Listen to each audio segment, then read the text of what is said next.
I now give the floor to His Excellency Workine Gabayahun Negewo, Minister for Foreign Affairs of Ethiopia.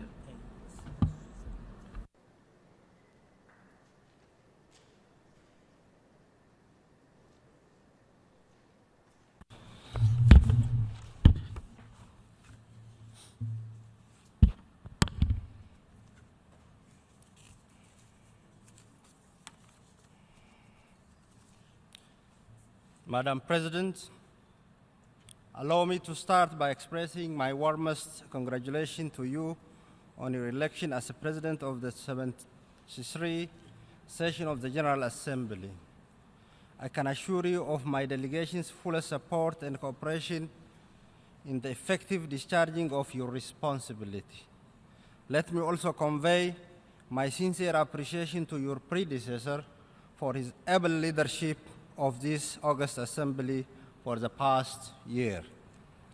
This, of course, is a year in which the United Nations lost one of its icons, someone who rose through the ranks to lead the organization, and someone who, as the Secretary General rightly said, truly represented what the United Nations is all about. We mourn the loss of the illustrious son of Africa, who left an enduring mark on the world stage, Mr. Kofi Annan. Madam President, we are meeting at the time when multilateralism is facing serious challenges, and yet there has never been a time when we need multilateralism more. This is why this gathering of nations under the umbrella of the United Nations is very important. It remains the only universal organization whose very ideals of freedom, equality, and justice are still as valid today as they were in its inception.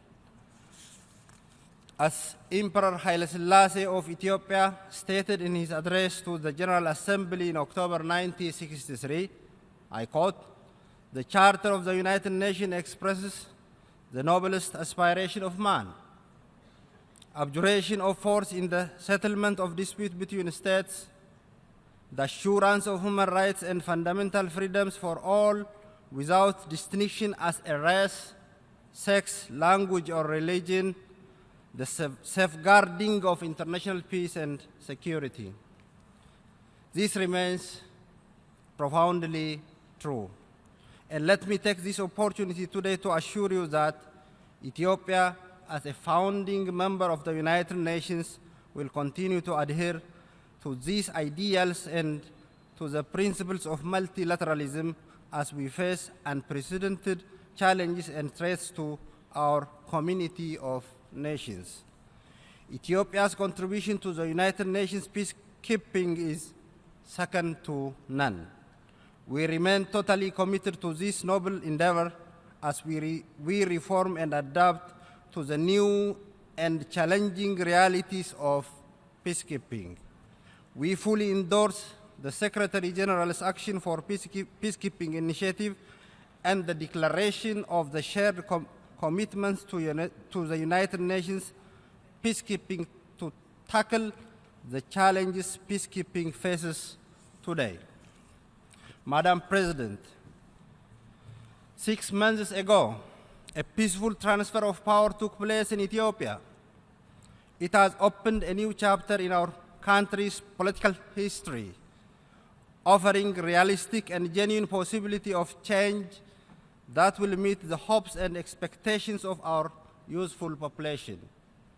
Changes that are in line with the new political and democratic realities where we are implementing.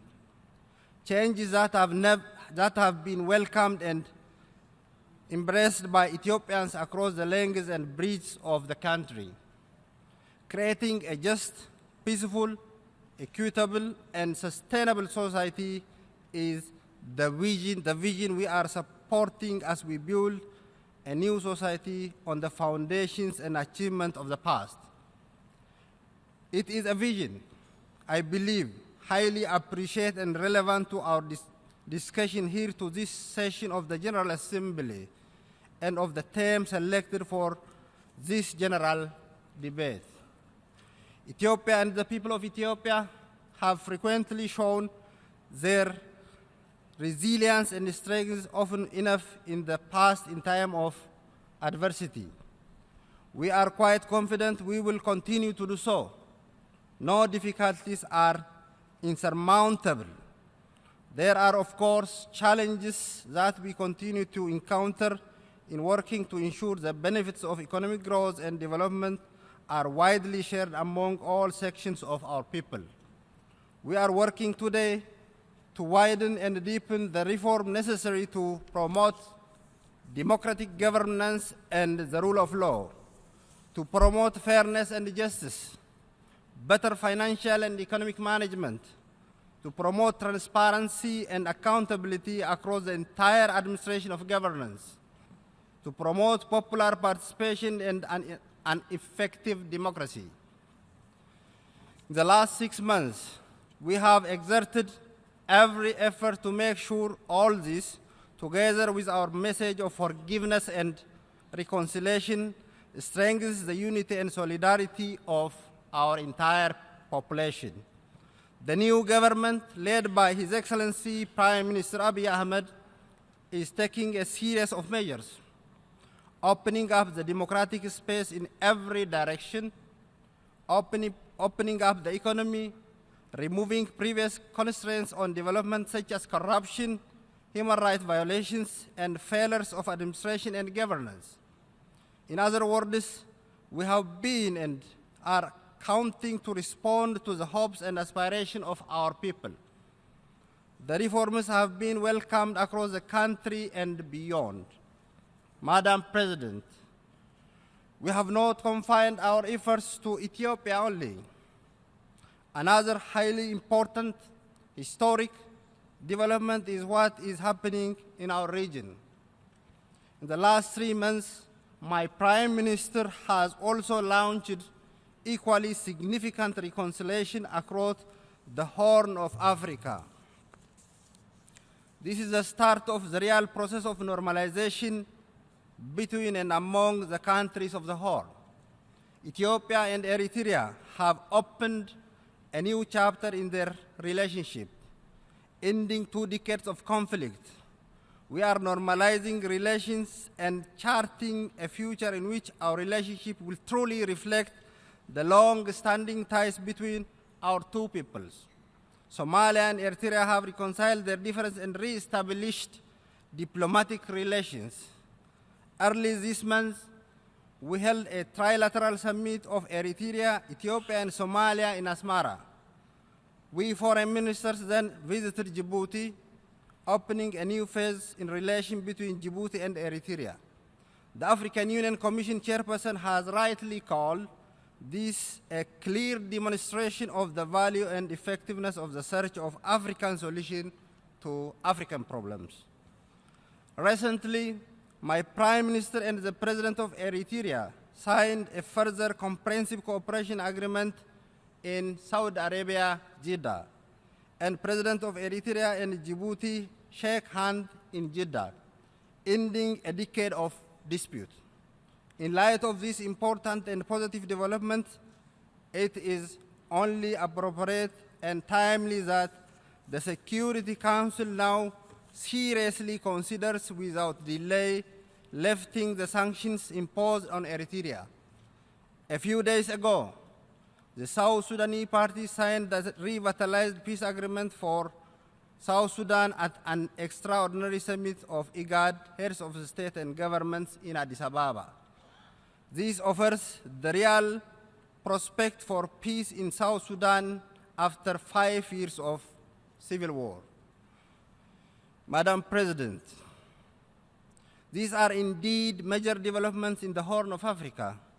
This is, as Secretary General Guterres put it, a powerful wind of hope blowing across the Horn.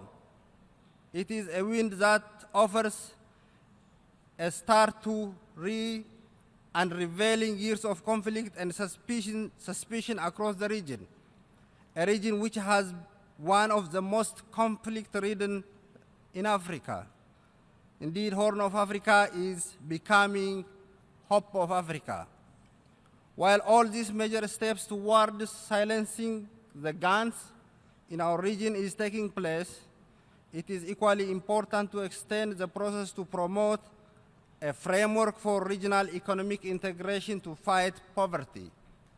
Equally, regional economic cooperation will make a real contribution to help rid of violence and war, as well as promote deeper regional and continental integration in line with Agenda 2063. In light of the challenges we face together as a region, the choice we have is very clear. That is to work together for the collective destiny of our people. The historic, cultural, social, and linguistic links that bind our people form a proper basis to strive for common prosperity. We believe regional integration, which benefits all countries of the Horn, is the only viable option we have for meaningful development. We are already seeing dividends through regional integration projects. We are now working to accelerate such efforts, building on what we have already achieved. Finally, Madam President, let me underline that Ethiopia is and will always remain firmly committed to exerting every possible effort towards creating peaceful, equitable, and sustainable societies in our sub-region and our continent, Africa. As a non-permanent member of the Security Council, we have been doing everything we can to support this important and noble cause, and we will continue to do so in the spirit and commitment of nurturing peace, security, and stability for the common good of our countries. Thank you very much.